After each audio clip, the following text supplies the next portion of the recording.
নমস্কাৰ বন্ধু বান্ধৱীসকল, পুনৰ এটা গুৰুত্বপূৰ্ণ খবৰ সৈতে আমাৰ চেনেলত আপোনালোকক স্বাগতম জনাইছোঁ।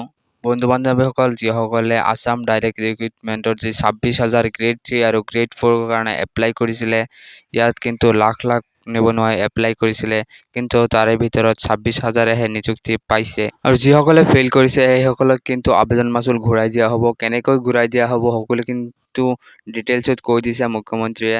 যিহেতু মই এইটোত ফেইল কৰিছোঁ, মই নিযুক্তি পোৱা নাই, ৰিটেন এক্সামত ফেইল কৰিছিলোঁ।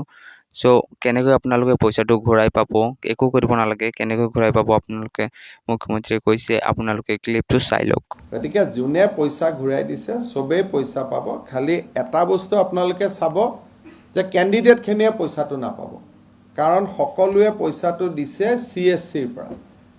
গতিকে মইতো পইচাটো ঘূৰাই দিম, কিন্তু পইচাটো কোনোবা মাজৰ মানুহে পাব, কাৰণ সকলোৱে জিপে' গুগল পে' নাথাকাৰ কাৰণে কোনোবা মাজৰ মানুহৰ একাউণ্টৰ পৰা পইচাটো গৈছে। ঘূৰাই দিয়াৰ পিছতো তেওঁলোকে যে কেণ্ডিডেটক ঘূৰাই দিব এইটো ডাউট আছে। কিন্তু আমি আমাৰ প্ৰতিশ্ৰুতি, আমাৰ মুখেদি ওলোৱা কোনো কথা আমাক ৰিমাইণ্ড কৰাৰ প্ৰয়োজনে নাই। চব টিপ টপ টাইম লাইনত হৈয়ে থাকিব। জুলাই এই 15 জুনত যেতিয়া লাষ্ট জইনিং ডেট পাৰ হৈ যাব, তাৰ লগে লগে এডিশ্যনেল লিষ্টখন ওলাই যাব। এইখিনি একেটা কাট অফ নম্বৰতে থকা। চাকৰি কোনে নাপালে এইটোতো সিদ্ধান্তই হোৱা নাই, আৰু 800 ল'ৰাই পাব।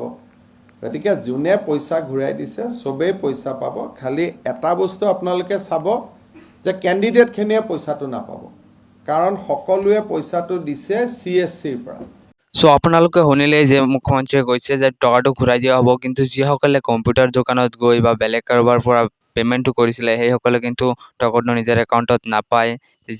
যিটো পে'মেণ্ট এপৰ দ্বাৰা বা যি CSCত আপোনালোকে পে'মেণ্ট কৰিছিলে পইচাটো ঘূৰাই তাতেই যাব। যিসকলে নিজৰ একাউণ্টৰ পৰা পে'মেণ্ট কৰিছিলে সেইসকলে একাউণ্টত পাই যাব, আৰু যিসকলে বেলেগ CSCত, মেক্সিমামে CSCতেই কৰিছে, CSCত বা কম্পিউটাৰ দোকানত গৈ যিসকলে কৰিছে সেইসকলে কিন্তু পইচাটো সেইটো দোকানতে যাব আপোনালোকে য'ত গৈ এপ্লাই কৰিছিলে। চ' আপোনালোকৰ যিটো এপ্লাই ৰিচিপ্ট যিটো আছিলে পে'মেণ্ট ৰিচিপ্ট, সেই পে'মেণ্ট ৰিচিপ্টটো ভালকৈ ৰাখিব। পে'মেণ্টটো হোৱাৰ পিছত আপোনালোকে সেই ৰিচিপ্টটো লৈ কম্পিউটাৰ দোকানত গৈ আপোনালোকে সুধিব পাৰে। মুখ্যমন্ত্ৰীয়ে কৈছে ঘূৰাই দিয়ে নে নিদিয়ে ডাউট আছে, কিন্তু ঘূৰাই দিবই লাগিব। যিহেতু আপোনাৰ টকা আপোনাক ঘূৰাই দিছে, আপুনি সেইটো কম্পিউটাৰ দোকানত গৈ কৰিছে, আপুনি সেই ৰিচিপ্টটো লৈ যাব। ৰিচিপ্টটো লৈ গ'লে কিন্তু তাৰ পৰা ভাল মানুহ হ'লে ঘূৰাই দিব।